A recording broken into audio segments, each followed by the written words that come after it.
for listening to the Dr. Claude Kershner Show. My name is Dr. Claude Kershner, and we are here to serve organizational leaders and agile teams who strive for excellence and differentiation. I hope you enjoy the content. If you have any questions or would like some additional resources, please visit our website at www.archconsults.com. Enjoy.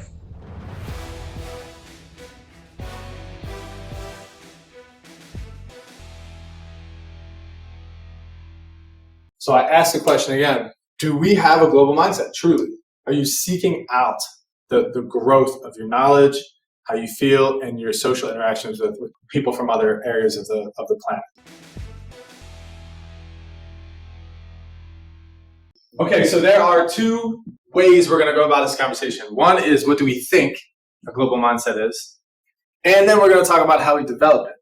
And then we're going to talk about cultural intelligence, which is deemed called CQ. Kind of like EQ is emotional intelligence, there's cultural intelligence. Somebody with a global mindset. How would they believe? How would they act? Open-minded. So open-minded towards global markets. Open-minded to other cultures. Willingness to learn. We can use compassion. We could use understanding. I think it takes a lot of exposure to a person or a culture to build up empathy. Knowledge leads to a mindset, doesn't it? Growing in knowledge is important, and it's how we potentially build a global mindset. What then must we do in order to develop a global mindset? Exposure is a good one. Immersive, putting ourselves within. So if you wanted to learn another language, if you wanted to learn about another culture, there's a book called A Munglu in a Township. And it's a book I read before I went to South Africa, and it's about a white guy, they call him a Munglu, that lives in an African township, a shanty town, where there's shacks. It's very much a ghetto. And he wrote a story about it. And he was fully immersed into a very dangerous culture, and he was an outlier. There was no white people in this township. And it was a great book. And he learned more about the culture through that immersion than anyone ever has written about, because nobody else was willing to do it. Think about Jane Goodall. She lived with chimpanzees for an extended period of time. She wrote a ton of books, and some movies were based on her, but she lived with chimpanzees for years and years, and she got to know them. She studied them. She studied their behaviors. She was immersive within the environment of chimpanzees. So that helped her build her mindset about the culture, the practices, the attitudes, beliefs, whatever that looks like. But then let's think about a global mindset. The world. Think about your individual life. Think about North America, South America, the whole hemisphere. And then think about Asia, Africa, Europe. Think about all of these continents, Australia. Now bring it all together as one world. And imagine that you don't look at it as you as the individual, your city, your state, whatever. You look at it as one world. So we have a global perspective, not a unique perspective on what we do day to day. That's not an easy perspective to develop and delineate. But certain business leaders and certain managers, they train themselves on how to develop this. What does it mean to be culturally intelligent? And are you culturally intelligent? And if so, give me an example. Do you have cultural intelligence? What makes you think you have cultural intelligence? If so, how can you demonstrate that? We're now going big to a little bit more narrow. So once you have the global mindset, now you step into somebody else's culture. How do you demonstrate your intelligence within a different culture? You walk into a dojo in Japan. You walk into the dojo. What do you do right before you walk into the dojo? You're not coming in with your dirty boots into that dojo. If you're used to being in these different environments, it just comes naturally. So you're dating somebody that their parents are originally from an Arab nation, and you are from Venezuela, living in America. Tell us about that experience, and tell us what kind of intelligence you've developed of withholding certain information because you know it could offend somebody. And knowing their traditions, and realizing that you're stepping foot into their house. This is their home, and that their culture is the dominant culture within that home, whether you like it or not. So your ability to understand it and maybe do some research or prepare for it is a demonstration of your willingness to adopt cultural intelligence. That there are a multitude of facets that differ from culture to culture. But the first thing we're going to talk about as managers, as business leaders, is why it's important and what a time is this to develop a global mindset. And the biggest part of the first section of the discussion we have tonight is looking at the opportunities that there are globally in a global business environment. And as managers stepping into a management position, as some of us probably already know, it's good for us to understand the global nature and the interconnected nature of our economy and the socio-economic, the political environment, just the cultural understanding of opportunities that we have. But the prerequisite of cultural intelligence is having a global mindset. There's something called ethnocentrism.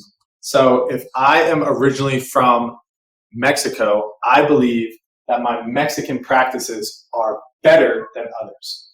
So I predominantly think that my culture or my way of thinking, my way of believing in my country trumps that of others. That's called being ethnocentric, which I'm sure a lot of you know people that are that way, that are sort of unwilling to even have a conversation about somebody else's way of doing things. So we're stepping away from the brainstorming of ideas, and we're stepping into the objective nature of the three dimensions of a global mindset.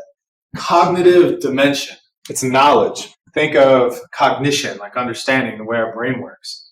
So cognitive is mostly knowledge-based. It's learning environments. So what are we learning? What are we reading? What languages do we know? How are we shaping our knowledge to understand? This is building your cognitive perspective of your global mindset. What's the second one? Moving from cognitive to psychological. It's moving from the thinking to the feeling and the doing. Okay, I got the brain knowledge. Now is that brain knowledge transitioning into my acting and my perceiving and my behavior? Yeah, it's the psychological components. When a person is depressed or when a person has experienced trauma, they're psychologically impaired and they act ways that they didn't before. So is our knowledge transitioning into our psyche? Is it changing us? What we're learning, is it making us become more aware of the global perspective, the global environment, the business environment, cognition to psychological. We know something, we feel a type of way, we start to act a type of way. Now, are we choosing to be in dynamics, social dynamics with people of other cultures? Are we putting ourselves in environments that are different or unique? Do our thoughts and our feelings transition into the social interactions? Am I habla español con mi amigo? Am I enseñar español porque yo trabajo en Miami? Am I doing it? And I may know some words in Spanish. I may feel like I am capable of speaking Spanish, but it doesn't mean that I'm actually speaking Spanish with other people. So if I can immerse myself in it, I can learn about it, I can start acting it out, I can start feeling a type of way about it, and then I put myself in those environments. All three of those things develop in us a global mindset. So I ask the question again, do we have a global mindset, truly? Are you seeking out the growth of your knowledge, how you feel, and your social interactions with people from other areas of the planet?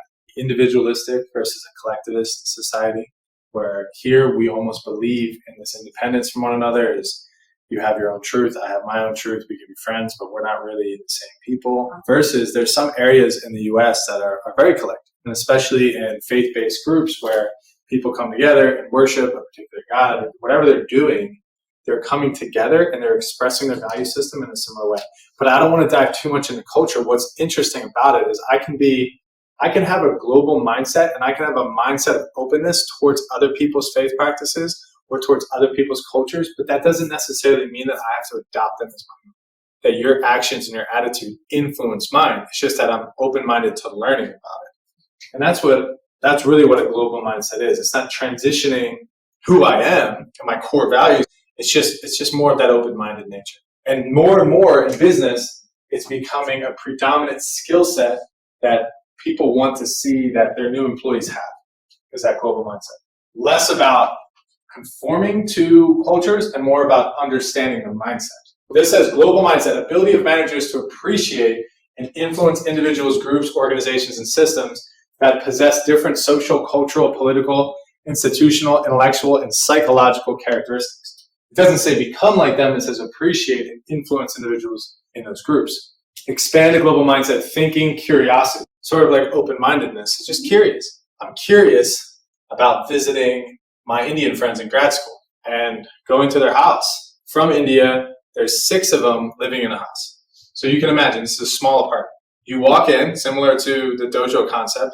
What are some immediate things that I noticed when I walked into my friend's house that were full-blown straight from Bangladesh? Ganesha, is known as the remover of obstacles and is the offspring of Shiva, the Hindu god of destruction. And they wanted to talk to me about it. And I was open-minded. I was really curious. What is that? Why has it got all the jewelry on? Why is it an elephant looks like a human? What's the deal with all the legs? I was very curious about it. And they wanted to tell me about it. How about the furniture? Did they have a lot of furniture in their house? From what I understand is an Indian custom and a tradition is to eat where? On the floor. They didn't have a dining table. So I'm here, but I'm at their house, sitting on a pillow, eating on the floor. Tell me about their eating habits. First of all, how about my senses when I walk in? Think about senses. What do I notice when I walk in this house? Like the curry, like the spices. They have a different scent to their homes, as do sometimes probably American people, Asian people. It's different, but to them that is normal. So my mindset of trying to understand and being willing to walk into that environment and learn about it, sitting on the floor, and how do they eat? They eat with their hands. So what do they want to make sure you do before you eat? Wash your hands real good. Your hands, the cleanliness of your hands is really important. They roll out the red carpet for me. They are so excited that their American friends coming over. And it was a wonderful experience, and I'll never forget it. And I'm already now talking about this experience with people in situations like this. Are you willing to go into culture like that, experience that, and be curious, confident and curious? Propensity to have a better global mindset. So hold on to that and leverage that. That's a good thing. Objectively, as a business, as a manager, and as a leader, how do we, if we wanted to, expand our organization internationally? What are some ways that we could potentially step into this global environment? Walk me through that. You're a business and you're set up here in the United States, and you say, hey, I'd like to do business with Brazil. What does that look like? You call Brazil and say, hey, would you buy some of my products? Yes. You develop a customer base in Brazil. And now people from Brazil are buying your products. The United States company, they're buying your products. What are some challenges that you may face along that path? Language differences, currency differences. There could be tariffs when you export certain things. You're essentially exporting, right? You make it here, you export it, and you sell it in a different country. So there's clearly going to be factors that differentiate the way we do business here in the United States and the way they do business in Brazil. And then there's the business factors of the currency exchange, the potential higher cost. How about risk? Is it riskier? What kinds of risks are we taking? If you've never exported anything, it could get stolen, could get lost. How about the government can just confiscate it? Oh, these are from the U.S. people? We're just going to take that. So lost. Lost, gone. Never have it again. It's political risk. You're exposing yourself to a slew of additional risks. So if that's the downside, the upside is what? More sales, more profit. That culture could adopt whatever it is more so than there. There's less competition maybe in a different country. The people don't have as much access to that particular product, essentially less competitors. Say that 5 different ways, but it could be a good thing. Then you develop the skill set and the global mindset and potentially some cultural intelligence as a business person, as a manager, to take that platform and expand it to other countries similar to Brazil. You may be able to set up in a different kind of way. So you're developing this capacity to expand your brand globally. Went to another country, set up a business, and exchange things for a profit. The point is, it can be very lucrative, and there's ways to do it. And a multinational corporation, MNC, multinational corporation, means you're doing business in other countries, and at least 25% of your revenues come from another country. That will classify you as a multinational corporation. And in that international business program, they teach you how to become an MNC, how to work with an MNC, how to develop a global mindset, how to have cultural intelligence. So there's whole, not just classes designed around the curriculum that we're talking about tonight, but there's whole years and there's whole degrees based on this. And there's internships in international business. And a lot of time it's going to require you have a global mindset and also have some level of cultural intelligence. There's people from all over the world that are experiencing this intermingling culture. When they talked about that, and they also talked about controlling the whole process from end to end, that's a cost. It's more expensive than what other people would typically do. Do you think that cost cuts into their profit? But then what's the return on investment for that cost? Quality, trust. The consumers know that what they're getting is consistent, which goes back to quality, but they're developing a brand. When they put that black diamond on something, they know that this is going to be good. If they allowed they outsourced or offshored something or subcontracted something, that they didn't control or they weren't aware of, or at least they didn't put their hands on or own primarily. It sounds like he built a factory somewhere. He didn't offshore it. Then you know that that's going to be something that is substantial. It sounds like a lot of their strategy about expanding themselves globally was more about the proximity of the customers, being near them, understanding their culture, and just making products that help them in their mountaineering and their climbing and their skiing and their outdoor adventures. So it's more about immersive in the culture, knowing that once they're immersive, they have a larger group of people that they could sell to, and then they create products to sell to those people. It wasn't driven by cost or efficiency or that kind of stuff. It was a different kind of strategy, a different kind of global mindset. If you were running a company that was operating in a multitude of different countries, would you want it to be a fully controlled entity where how you did it at corporate was how everybody else did it, and that you were to develop those efficiencies and you were to disseminate the company from one singular point? Or would you run it so that each nation and the company within the nation was autonomous, meaning they'd operate independent?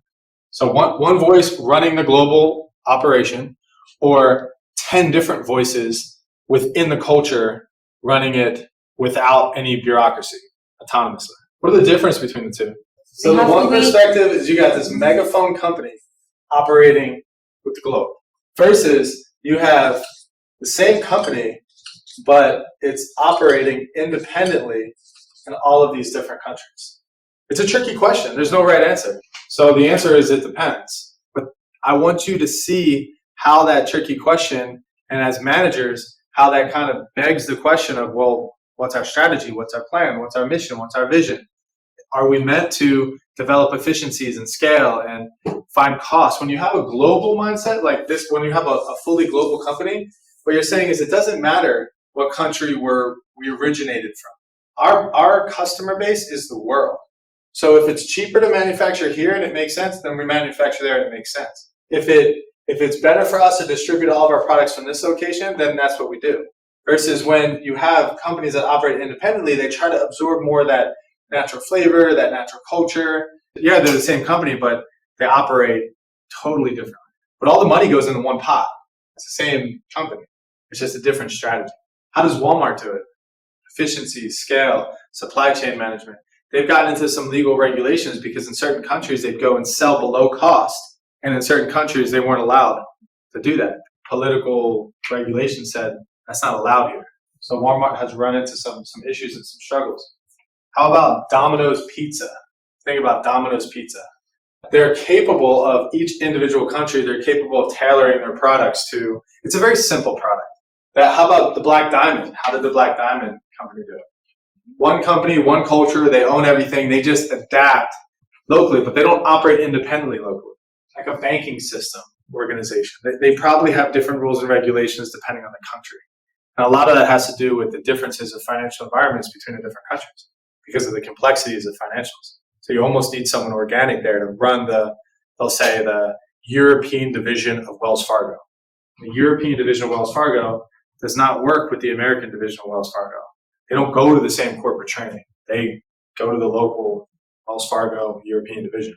But you can see the opportunities. So the bottom of the pyramid, if you think about a pyramid, is the largest group of the people in the world. There was a really cool map that demonstrated the percentage of population in the world. North America has 5% of the world's population. So some of these other continents, Africa, Asia, South America, major population. And some of those continents, unfortunately, are stricken by poverty. There are billions, 4 billion people are at the lowest level of the economic pyramid. And this is one of my passions in life because I think entrepreneurship could be, maybe not scientifically demonstrated, a way of alleviating poverty, a way of bringing people away from poverty. Some people think it creates a larger gap and inequality between wealthy people and not so wealthy people. But I believe now more than ever, people that are in poverty can be exposed to entrepreneurial initiatives. Whereas in the past, if you wanted to start a business, you got to have at least $2,000. You got to be able to. But now it's so easy because we're interconnected. The market is so much bigger. If you're good and hardworking and you can come up with a decent business concept, or you're good doing nails and doing hair, you can start a nail salon or a studio. So I believe that business is a solution to poverty, at least done in a certain kind of way. Of course, I'm a bit biased in that perspective. But businesses that focus on the bottom of the pyramid there's cell phone companies that have came out along the cell phone era that you can buy a cell phone and have access to a cell phone for like $5. You know those burner phones? It wasn't Apple that came up with these burner phones. It was these other companies that were serving these people in need. There's certain kinds of like mosquito nets that we think could be expensive. We go to the place here in the U.S., they sell outdoor gear and all this kind of stuff. Worldwide Fisherman's or something like that. So you go there and you were to shop around Bass Pro Shops for gear to go play in the outdoors. You could leave that place spending $500 on whatever it is to take and survive in the outdoors. But there's a company that can provide that at pennies, and they distribute it and they make money doing it. They distribute it in mass. High volume, low margin. But it's decent quality and it's good enough. You can see there's like discount grocery stores where you walk in, there's no frills. You don't have a shopping cart, there's no bags, the checkout register that hardly even like help you with anything. They basically costs are so low, but that means that they can keep their cost of their products low, which is their biggest pursuit. And that's important. For children, for infants, because that's a big cost for families, they make diaper products. Dollar Tree is a good example. Salvation Army. Is it Aldi's? I think. Well, I'll venture to say most, if not all, places that we shop at in the U.S. are not catering to bottom of the pyramid. These are international companies that are really going after those people that make less than $2,500 a year. They do not make a lot of money at all, but they obviously use that money and they spend it on something. What are they spending it on? So those companies say, okay, these are the people we want to target, which isn't a typical target audience. If we wanted to do business, and we'll keep Brazil as a top of mind, and we didn't know how to do business in Brazil, one strategy that we can use is just having a partner, sharing the risks and resources with a local partnership. We go to, say we're in the banking business, and we're capable of doing banking here in the U.S., but we want to open up a bank in Brazil. We don't just go open up a bank in Brazil. We go to a business person that owns a bank or has relationships with a bank, and we ask them, can we go in partnership? Can we start a new bank here with a new name? And can we try to do this together? Where the relational equity that they have in that country and the experience they have operating locally is going to add value to our business. Because they already know how to do it. They've already established themselves there. So as opposed to starting fresh, we develop a partnership. A joint venture is a type of partnership. A communist country, and a country that has a regime that controls, and from what I understand and what I've learned in the past, because I've never been to Cuba, is that the government, it's all about politics, and the government controls the business. And some things that limit our experiences when we're living in countries like communist countries, and using Cuba as an example, when we get a job, typically we don't leave that job. We stay in the same job for the rest of our career if we live in that country. So there's not a lot of job transitions. And a lot of time, our success in that job will be dependent on our ability to be political in certain ways. The businesses it's not a free market economy. There's competition doesn't exist because the government owns everything. So there's some good things to that, is that the government provides security, the government make sure that everybody has somewhat of a decent standard of life, but there's a lot of bad things. So in the United States, businesses like McDonald's and Burger King compete with one another. They want to have superior products. So what they tend to do is they tend to have perks for their employees. They want to take care of their employees, pay their employees well, train their employees well, so that their employees can best take care of the customer, so that they make the best burger, and so that they're competing against other organizations. So therefore, they're incentivized, and Burger King, McDonald's is a bad example, but they're incentivized to help make their employees happy. They want their staff and their people to be happy. They want to train and develop their staff. They want to do this kind of stuff. Whereas if you're working in a communistic culture, we'll use Cuba as an example, what is their incentive as an organizational leader to train and empower and develop and grow their employees so that the government can make more money? They're not going to leave us. They're going to stay here in this organization forever. The government owns it, so why do I care whether we make money here or not? Compensation is not great, but why would I pay them more? They're not going to leave me. They don't have another choice. So think about the working conditions and the environment in a communistic political country versus a free market economy. China is a communist country as well. India is a democracy. The United States is a democracy. But China adopts the free market policies, and Cuba does as well. But it's just different political risk. I'll use another story to frame this. I have a friend that I used to work with that owned a business in Costa Rica. Total gringo, going to Costa Rica, but he started having some success in Costa Rica. And he was selling plant products, like plant material. He was pretty good at it. So he established a foothold and he started making money in this particular city. And one day, somebody that he recognized, somebody that was pretty popular, somebody that was also in business in that city, wasn't in the same industry, but came to his business during the business day and approached him and said, listen, I'll give you two options. Option number two is you leave the country and I never see you again. He was threatened by a local business owner, and he's got kids and he's got a wife. And he left all of his inventory, all of his product, and completely abandoned his business in Costa Rica and never returned to do business in that country ever again. And he won't. And this is a bit of an outlier situation because he's a wheeler dealer type. Like he was clearly taking away business from somebody else, and he wasn't paying the like local fee to the Don or like whoever ran that territory, and therefore he was threatened, and he just didn't want anything else to do with that. So that's a risk that we take when we walk into other environments. And you could look at that as a small microcosm of politics, which in Cuba, I have a friend I talked to just the other day. He was in a DBA program with me.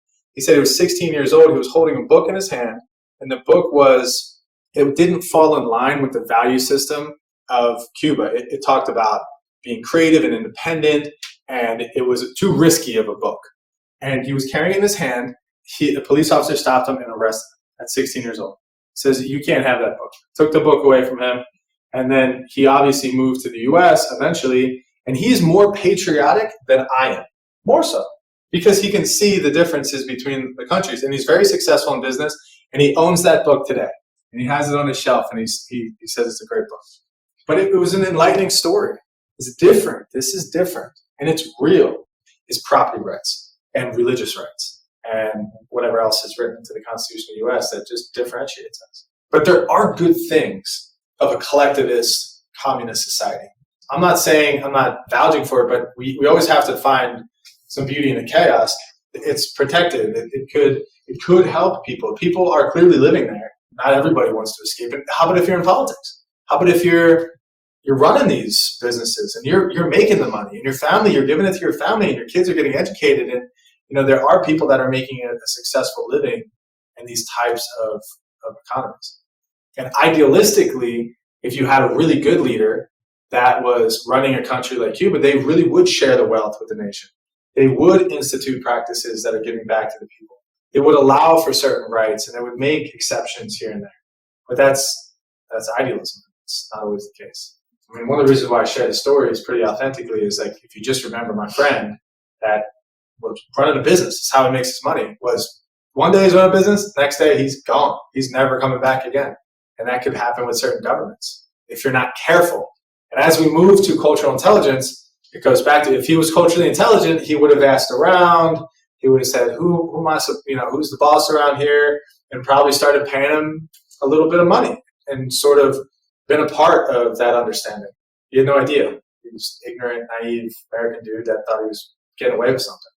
All of these countries are different culturally. And some of the objective ways are different is something called power distance. Levels of acceptance of inequality and power among institutions, organizations, and people. We just talked about an interesting example of that. Highest power distance, which means that levels of acceptance of inequality and power among institutions, they're okay with inequality. They have a structure that says, I'm the boss, you're not. That kind of thing. Number one is Mexico. It's interesting. Number one is Mexico. So let's just think top five are okay with people having more power than them, and they're okay with that gap between your power and my power. And that's Mexico, India, France, Thailand, and that's Japan. Those are the top five. So let's just talk about the last two that are least accepting of it. Meaning, no. You and I you may have more money than me, you may have a title, but I deserve an equal amount of respect that you do in this particular environment. Number 10 is Sweden. More casual, flat hierarchy, go to Sweden. Number 9 is a tie for 8. Costa Rica and West Germany. And 7 is Australia. Uncertainty avoidance, comfort level with uncertainty and ambiguity. A high uncertainty avoidance means I do not want uncertainty. I'm not okay with uncertainty. I want to know the outcome. So this means that you really don't like uncertainty. Highest uncertainty avoidance is Japan. They do not like uncertainty. They want to know what to expect. Costa Rica and France, they want to know what to expect. They do not like uncertainty. 4, Mexico. Number 5 would be West Germany. Countries that are okay with uncertainty, Sweden, very similar. India is okay with uncertainty, and the United States. It's funny, the United States falls about in the middle of the power distance, and then they're okay with uncertainty. They're much more okay with uncertainty than Japan. Individualism and collectivism. So I did a whole research study on this and wrote a whole research paper about so we had this black swan event called COVID. And within the black swan event called COVID, a lot of these corporations, they did something called corporate social responsibility events, meaning they gave to charities, they employed people, and even though they weren't working or they stayed from home, they didn't lay anyone off. Corporate social responsibility. So within a black swan event, a company does corporate social responsibility. Our question was, does that build brand trust, which leads to purchase intention? The study was on cultures and how receptive they were to change their mind based on a company's desire to do corporate social responsibility. But what we looked at is it depended on the individualistic or collectivist aspect of a culture. If you have an individualist culture, which is the United States is big, Australia, Sweden, you have France. Individualist culture. You're not as receptive to caring whether or not somebody did corporate social responsibility. Does it matter to you? You gave money to an organization and where that money went. After you just wanted your coffee, right? Doesn't matter to you. So the point is, some people, it matters where they spend their money. You want to know that that organization I spend my money with is doing things that are socially responsible. That happens more in collectivist cultures. Collectivist culture, which means that there's more maternal instincts. You know, we get together and we make sure everyone's doing well. It doesn't matter how you perform versus you perform. We're all on one team.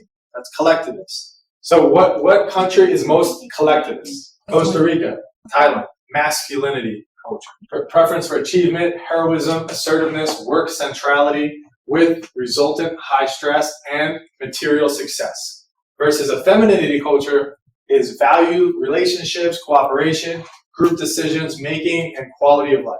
And I can see certain cultures around the world that they're clearly performance-based versus they're more have a feminine culture. Highest in masculinity is 1, performance-based outcome. Japan.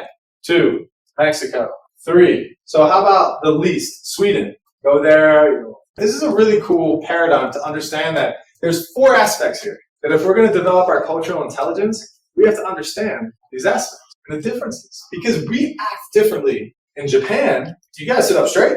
Sit up straight, probably, I'm assuming that it's a very chain of command type of event. And that's the same thing you walk into a boardroom. And you say, hey, what's up? Let me just like unbutton this. And they're going to be like, whereas if you go to Sweden, they'll be like, hey, what's up? Yo, what's up? Yo, give me a hug. How you doing?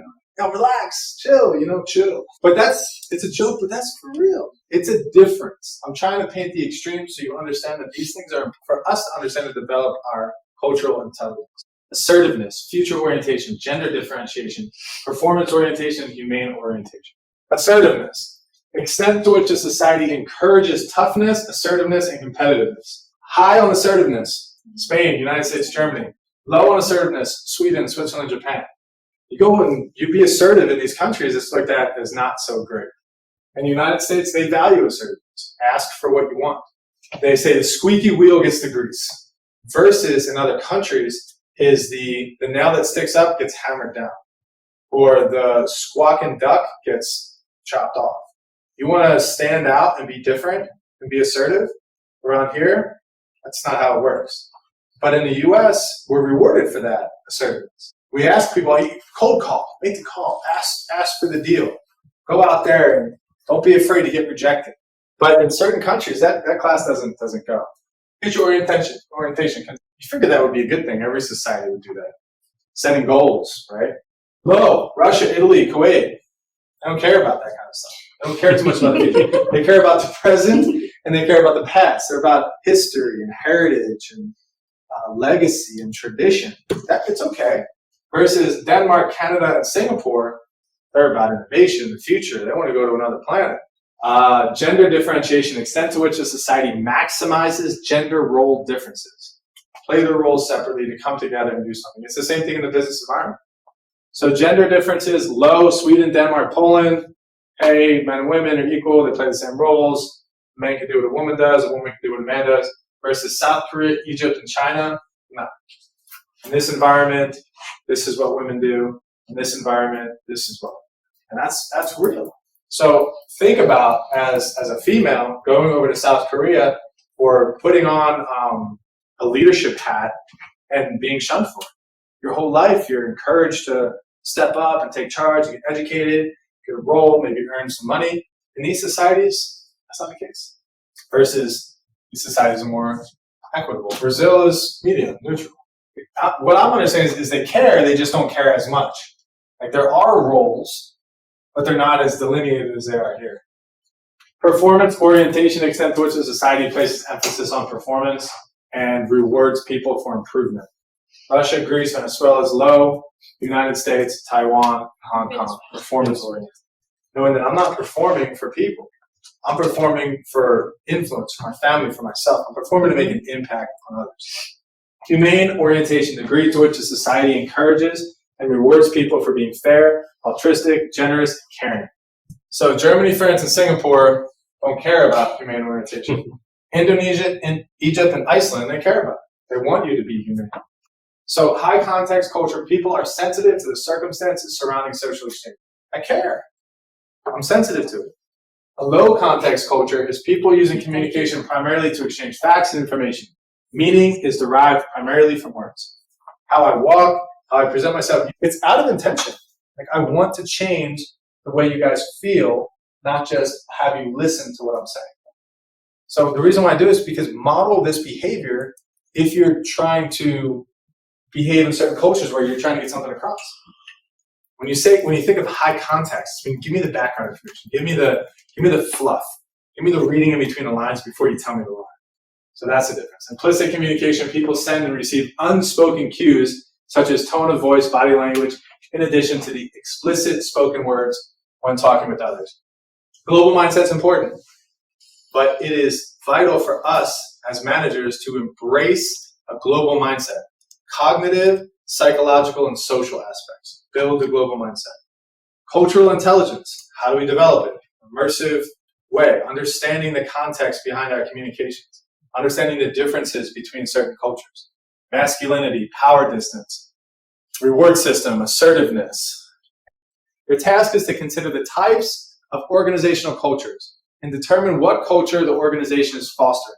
You should list specific aspects of the culture that fit your values and those that do not, and then state specifically what you want to change within the organization and why. So remember the values, that list of values that you used? We want to now take that individual unit of analysis, bring it to the organization. Does this organization embody the same values? Once you have identified the changes you want to implement, you should discuss specific tools that fall under the 3 management tool categories: scientific management, behavioral science, human resource perspective, and managing through technology and use of artificial intelligence. But just understand the different types of change that you can implement and which one you would use. Is it more of a cultural change, a transformational change, or is it an objective change through technology, through efficiency, that kind of stuff? We'll challenge you to think critically about organizational culture and identify areas for improvement within a specific organization. Additionally, you will gain practical experience in developing managerial tools, management tools, and strategies that can be used to implement change. This self-assessment is really to bring you to this place where you're saying, okay, now that if I'm thinking about management, how am I going to go about this? Because management is about planning, organizing, leading, and controlling. And every aspect of that is bound to change. We talked about the turbulence in the environment. Understanding change, and it's your duty to inflict and enforce change within your organization, is pivotal to management. So this is saying, okay, you want to change something because hopefully you do. And if you do, how are you going to go about it? Why do you want to change it? And how are you going to do it?